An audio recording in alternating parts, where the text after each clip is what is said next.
मित्रों, काफ़ी लोग अब मुझसे आकर पूछते हैं कि डॉक्टर साहब, हमें पता कैसे चले कि हमें डायबिटीज़ है या नहीं है।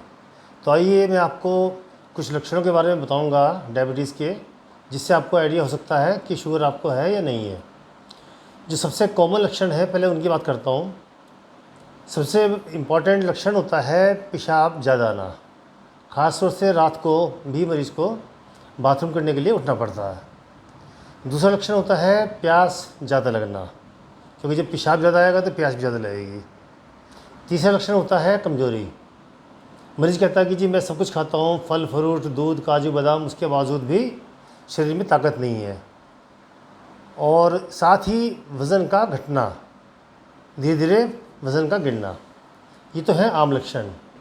इसके अलावा क्या हो सकता है? आँखों में धुंधलापन हो सकता है, आँखों की नज़र धीरे धीरे कम हो सकती है। इसके अलावा जो शुगर के पेशेंट होते हैं उसमें यूरिन का इन्फेक्शन भी काफ़ी कॉमन होता है, जिसकी वजह से उनको सर्दी से बुखार हो सकता है, पेशाब में जलन हो सकती है, या मरीज़ के प्राइवेट पार्ट्स, चाहे वो जेंट्स हों या लेडीज़ हों, उसमें फंगल इन्फेक्शन होना एक आम बात है। अब बात करते हैं पैरों की। कुछ मरीज़ों में उनको ये लगता है कि जैसे पैरों में सुन्नपन है, या कीड़ी सी चल रही हैं, या झंझनाहट, या कभी लगता है कि जैसे करंट सा दौड़ रहा हो पैरों में। किसी को लगता है कि पैर बिल्कुल ठंडे हो गए हैं बर्फ़ की तरह से। कोई बोलता है कि जी मेरे पैरों में कांटे से चुभते हैं। कई बार कुछ मरीज़ ये भी बताते हैं कि साहब हम चल रहे थे तो जैसे चप्पल पैर में से निकल जाती है तो उसका पता ही नहीं चलता। तो ये लक्षण डायबिटिक न्यूरोपैथी के होते हैं।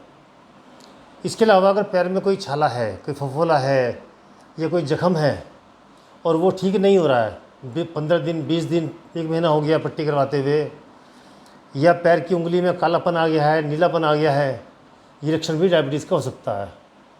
तो अगर आपको इनमें से कोई भी लक्षण दिखाई दे तो संभावना रहती है डायबिटीज़ की। ऐसे में क्या करें? अपनी शुगर चेक कराएं, दोनों, खाली पेट भी और भरे पेट भी। और अगर आपकी शुगर बढ़ी हुई आती है तो डॉक्टर से मिलें और इसका इलाज शुरू करवाएं। Thank you.